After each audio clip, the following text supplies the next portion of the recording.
الحمدلله والصلاة والسلام علی رسول الله. در حمد صلات و سلام رسته د رسول الله مبارک جسمانی صفات او اخلاق. رسول الله مبارک په جسمانی جوړښت او بشپړو اخلاقو کې په ټول بشریت کې تر قیامته ممتاز شخصیت و. له همدغه امله د خلکو په زړونو کې ځای درلود. خلکو د ده په مینه کې خپل ځانونه قربانول. د نړۍ تاریخ له ده نه پرته بل باعظمته شخصیت نه پیژني. یو شاعر څومره ښه ویلی دي: بعد از خدا بزرگ توی قصه مختصر، یعنې له الله تعالی نه وروسته ستاسې ستر مقام دی. چا چې ورسره ژوند کړی انتهایي مینه یې ورسره درلوده. دا یې خوښه وه چې بدن یې د الله تعالی په لار او د رسول الله په محبت کې ټوټه ټوټه سي. خدای پرې نه څلیدله چې د ده مبارک په بدن کې یو ازغی هم لاړ سي. دا ځکه چې داسې جسمانی او اخلاقي کمال په بشري تاریخ کې چاته نه په برخه شوی، نو ځکه یې ملګرو د ده په مینه کې خپل ځان او مال زارولو. موږ به دلته یو څو روایت را نقل کړو سره له دې نه چې د ده په کمال او جمال احاطه هېڅکله امکان نه لري. جابر بن سموره رضی الله عنه وایي یوه شپه سپوږمۍ ختلې وه. سپوږمۍ ته مې کتل په داسې حال کې چې د رسول الله داسې لباس په غاړه و چې سرې پټې درلودې. ما ته رسول الله مبارک له سپوږمۍ نه زیات ځلند او ښایسته ښکارېده. ابو هریره لوړ منزلته صحابي وایي ما هیڅ شی د رسول الله د مخ څخه ښایسته نه دی لیدلی. تا به داسې فکر کاوه چې د لمر وړانګې په مخ کې ځغلي. په همدې توګه مې د رسول الله په څیر په مزل کې دومره څوک چست او چالاک نه دی لیدلی. تا به داسې ګڼله چې ځمکه ورته رادرومي. موږ به په مزل کې ورسره ځانونه ستړي کړل، مګر هغه ته موږ نشو رسېدلی. کعب بن مالک رضی الله عنه وایي چې کله به رسول الله خوشحاله و مخ به یې داسې پړقېده تا به فکر کوو چې د سپوږمۍ ټوټه ده.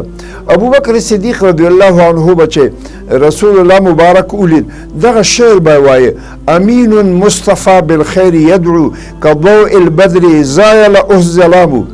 امین او د بشریت غوره شخصیت دی چې د خیر لوري ته خلک رابولي. تا به فکر کوو چې د څوارلسمې سپوږمۍ راختلې ده. عمر فاروق رضی الله عنه وایي چې کله به چې رسول الله په غوسه سه مخ به یې د انارو د دانو په څیر سور واوښت. جابر رضی الله عنه فرمایي چې د رسول الله مبارک پوندې ډېرې نرمې او له نورو اندامونو سره برابرې وې. دغه خندا به له مسکا ډکه وه. کله به چې مې ورته کتل ما به فکر کاوه چې رانجې پورې کړي، خو د رنجو نه پرته یې ښایسته سترګې وې. ابن عباس رضی الله عنه فرمایي د رسول الله مبارک د دوو پورتنیو غاښونو ترمنځ فاصله وه. کله به یې چې خبرې کولې داسې به څرګندېدله چې د دواړو غاښونو له منځه یې رڼا راوځي. ابو جحیفه وایي ما د رسول الله مبارک لاس راونیو، په خپل مخ مې کېښوده او د لاس پنجه یې له واورې څخه یخه او د مشکو څخه زیاته خوشبویه وه. حضرت انس فرمایي ما هېڅکله هم نري او غټ ورېښم د رسول الله د مبارکو ورغو څخه زیات پاسته او نرم نه دی لیدلی، او په همدې توګه مې مشک او عنبر د رسول الله د مبارک بدن د بوی او خلو څخه زیات خوشبویه نه دی احساس کړی. جابر رضی الله عنه فرمایي چې زه لا ماشوم وم، رسول الله مبارک زما په مخ باندې لاس کېښود. لاس مې ورته یخ احساس کړ او داسې خوشبویه و تا به ویل د عطاري له دوکانه راوتلی دی. حضرت انس رضی الله عنه فرمایي رسول الله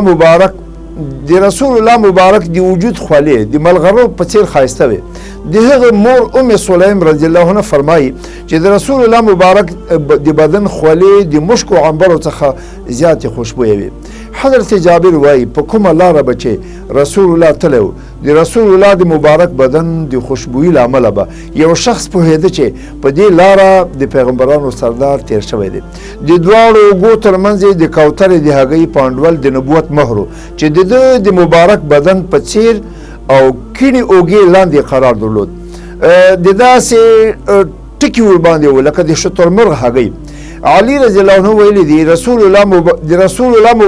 الله مبارک نه دنګ قد درلوده او نه لن، ورغوی سخت و هډوکې سخت او بدن نرم و.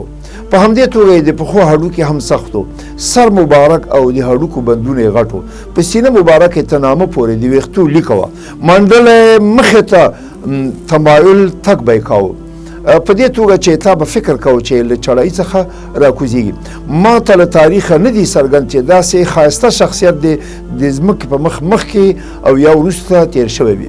په همدې توګه په یو بل روایت کې به علي رضی الله عنه د رسول الله مبارک څیره داسې څرګندوله.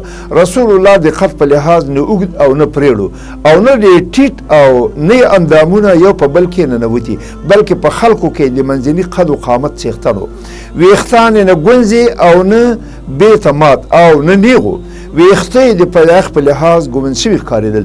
په همدې توګه رسول الله له غوښو ډک خېټور لنډ او وچمخی نه و، بلکې مخ مبارک یې ګرد سور او سپینو، سترګې یې تورې او باڼه یې ډېرو، هډونه یې غټ او د ولو منځ یې لوی و.